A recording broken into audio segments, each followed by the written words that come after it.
Il est 8h20 sur Europe 1 et ce matin, je reçois Marine Le Pen, la vice-présidente du Front National. Marine Le Pen, bonjour. Bonjour. Après les 48% du Front National à Hénin-Beaumont au second tour, vous avez déclaré que ce score marquait le retour du FN sur la scène politique. Notre score est un démarrage du FN de demain, avez-vous déclaré. Il va ressembler à quoi le FN de demain ?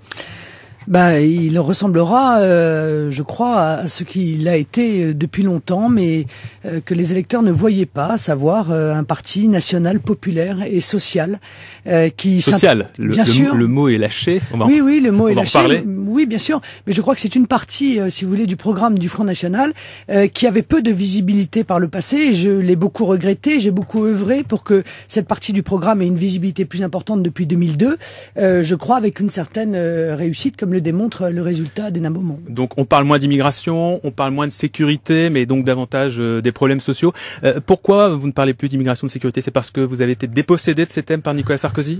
Non, pas du tout. Nous continuons bien sûr à parler d'immigration et de sécurité. Je crois que nous allons d'ailleurs être amenés à en reparler assez rapidement, puisque les chiffres de l'insécurité sont dramatiques et que l'insécurité touche les plus faibles et que là aussi c'est du social. Je veux dire, lorsque l'on sait que ce sont les plus modestes d'entre nous qui sont frappés en premier par les conséquences de l'insécurité, je crois que lutter de toutes nos forces contre l'insécurité est aussi une manière de faire du social.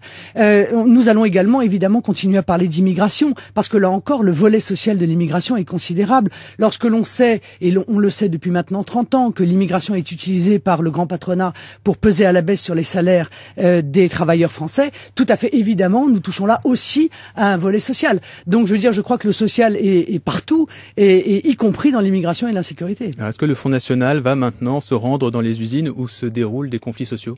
Oui, mais il l'a fait déjà. Moi, j'ai été à la sortie. Oh, écoutez, j'ai fait beaucoup de sorties d'usines, très honnêtement. Moins que d'autres partis. Oui, mais j'ai fait beaucoup de sorties d'usines, et d'ailleurs, nous avons été reçus particulièrement bien, y compris d'ailleurs de manière peut-être étonnante pour les observateurs politiques, par des syndicalistes de diverses sensibilités, y compris d'ailleurs de la CGT, et nous sommes allés leur dire que l'ouverture totale des frontières telle qu'elle a été organisée par le pouvoir politique et telle qu'elle est continuée par Nicolas Sarkozy sous pression de l'Union européenne est un drame absolu pour nos industries, et cela je crois qu'ils sont parfaitement capables de le comprendre. En tout cas, c'est ce qu'ils nous ont indiqué. Alors, concrètement, New Fabrice, Nortel, Michelin, Alcatel-Lucent, si le FN est au pouvoir demain, comment il réagit par rapport à ces suppressions d'emplois ou à ces fermetures d'usines ?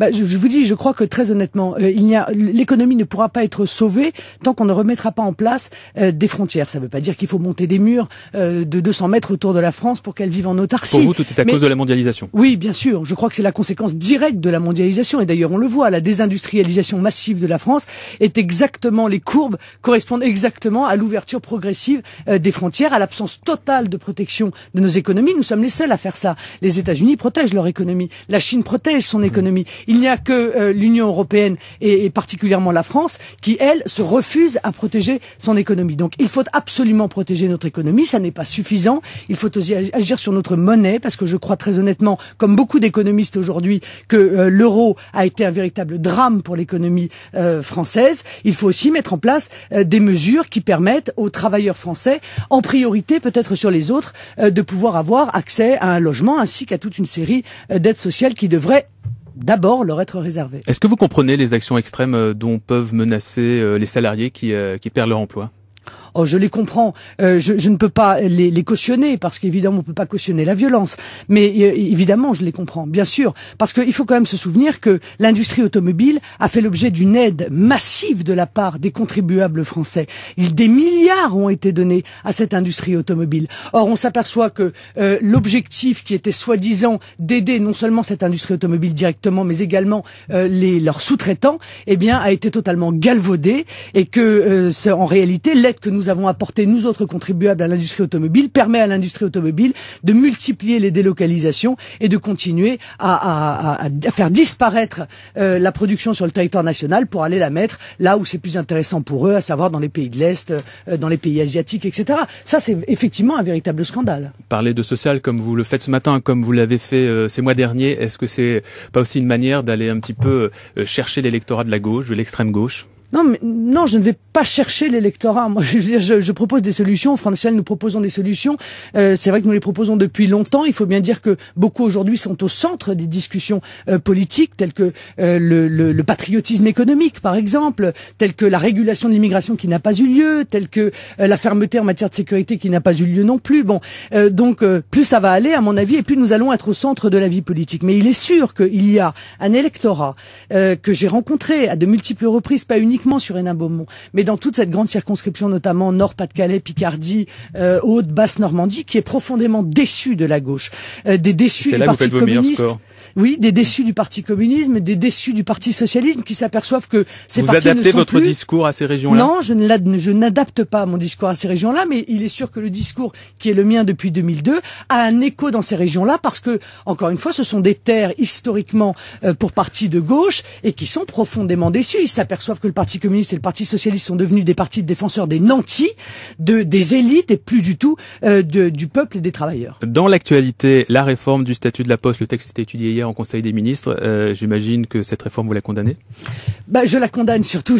J'aimerais mettre le doigt, excusez-moi, sur la contradiction majeure du discours politique. On nous a expliqué, à droite comme à gauche d'ailleurs, au PS comme à l'UMP, que pas du tout l'Union européenne, que le traité de Lisbonne protégeait les services publics. Nous n'avons eu de cesse, nous, de dire attention, l'objectif de l'Union européenne est de détruire purement et simplement les services publics pour les laisser au privé. Eh bien, nous en avons une démonstration aujourd'hui, puisque le gouvernement, encore une fois, s'appuie sur la Commission européenne pour dire que, après tout, c'est la Commission européenne qui les oblige à changer le statut de la Poste. Je voudrais juste donner un exemple à vos auditeurs.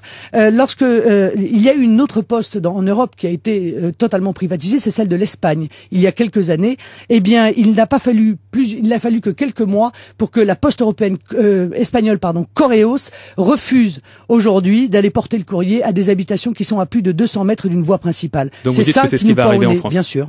Ça veut dire que vous irez manifester avec les socialistes, avec les syndicats à la rentrée?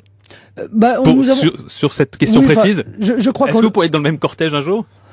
Il faudrait encore que le Parti socialiste et les autres puissent avoir assez d'ouverture d'esprit pour accepter. Vous aimeriez être à leur côté? Manifester, oui, je crois qu'honnêtement, il y a d'autres actions. Non, je n'ai pas particulièrement envie d'être aux côtés de ceux dont je considère, figurez-vous, qu'ils sont les grands responsables de cette situation et qu'ils ont participé par leur hypocrisie à mener les services publics là où ils sont aujourd'hui. Le redécoupage électoral, pour vous, ça va pas changer grand-chose? Ah si, oui, bien sûr. Vous pensez bien que M. Marlex a regardé la circonscription électorale de Marine Le Pen. Elle a vu que Marine Le Pen est arrivée en tête aux européennes dans sa circonscription législative. Il a donc modifié la circonscription législative. Oh, pas spécialement pour moi. Vous savez, à Béthune, ils ont aussi arrangé leur circonscription pour permettre à l'UMP d'avoir une circonscription absolument sûre. Ils ont retiré 2 cantons de gauche. À Béthune, ils ont rajouté un canton de droite, figurez-vous. Vous, ce que vous demandez depuis des années, c'est la proportionnelle. Exactement. Donc le découpage, ça change rien. Voilà, je crois qu'au-delà... Oui, mais pour vous, contrairement au Parti socialiste, ça ne va pas changer votre nombre d'élus. Non, mais il est tout à fait vrai que la vraie grande question et la vraie grande trahison de Nicolas Sarkozy, puisqu'il s'était engagé sur la proportionnelle, c'est justement d'instaurer la proportionnelle. Le PS et l'UMP aujourd'hui représentent moins de 50% du corps électoral français. Il y a donc lieu évidemment de redonner la parole au peuple français, et pour cela, il n'y a que la proportionnelle qui vaille. Et je crois que le refus de mettre en place cette proportionnelle est un véritable scandale démocratique dans notre pays. 2 questions encore, il nous reste 2 minutes, il faut faire très vite. La taxe carbone, pour ou contre? Contre. Je trouve ça absolument scandaleux. C'est un impôt supplémentaire. Vous êtes un peu seul là sur ce sujet-là. C'est un impôt supplémentaire. On va encore alourdir. Les modalités sont pas encore précisées. Oui, écoutez, on va encore alourdir la baisse du pouvoir d'achat des ménages qui n'en peuvent plus. Je trouve que c'est un véritable scandale. Donc comment on fait pour essayer quand même de défendre l'environnement, pour essayer de développer les énergies propres? Écoutez, c'est quand même étonnant parce que on impose les contribuables français pour qu'ils fassent attention à l'environnement, mais en revanche on débloque 100 millions pour donner au ministère qui ferait un effort en matière d'écologie un petit bonus. Si on peut peut-être faire l'inverse, on pourrait peut-être donner un petit bonus aux Français qui font un effort, aux particuliers ou aux entreprises qui font un effort, et puis retirer de l'argent au ministère qui se comporte mal. Voilà. Toute la différence, je crois, est résumée dans cette situation. Un mot sur les finances du Front National. Toujours 8 millions de dettes? 6? 7? Vous êtes à combien aujourd'hui? Oui, toujours, oui. Non, on a une dette qui est importante. Toujours, on est toujours dans le cadre d'une procédure de vente. Le paquebot doit être vendu aux enchères à la rentrée. De vente de notre paquebot, mais nous avons... Ça vous embête, ça, quand même, ces dettes? Ça vous empêche de développer une stratégie de communication, etc. Évidemment. Ça veut dire que celui qui va racheter le paquebot, finalement, il va un peu vous rendre service? Non, enfin, à mon avis, il va se rendre service à lui-même en l'occurrence parce que c'est un très beau bâtiment et je suis pas sûr que ce soit par gentillesse qu'il achètera le paquebot. Mais c'est vrai que ça nous gêne dans notre action politique. Mais je vous signale et je rappelle sur cette antenne que le pouvoir politique en place, notamment via l'Élysée, a fait tout ce qui était en son pouvoir pour nous empêcher de vendre ce bâtiment dans les meilleures conditions possibles. Parce donner un exemple. Il y a eu des pressions qui ont été faites sur des grandes entreprises qui dépendent de contrats de l'État. Je ne vous donnerai pas leur nom, mais si, je vous dis. Vous accusez, faut oui, mais enfin, écoutez, si vous me signez un contrat comme quoi vous embauchez la jeune fille ou le jeune homme qui viendra vous témoigner de la pression directe de l'Élysée, à ce moment-là, je vous donnerai le nom de l'entreprise parce que sinon, on va évidemment découvrir qui a pu nous donner cette information. Voilà. Mais si vous me signez le contrat, je vous donnerai son nom. Merci, Marine Le Pen. Je ne voudrais pas mettre quelqu'un de plus au chômage. Il y en a déjà assez en France. Merci Marine Le Pen d'avoir été avec nous sur Europe 1 ce matin. Très bonne journée. Vous écoutez Europe 1, il est 8h30. 7h, 9h30.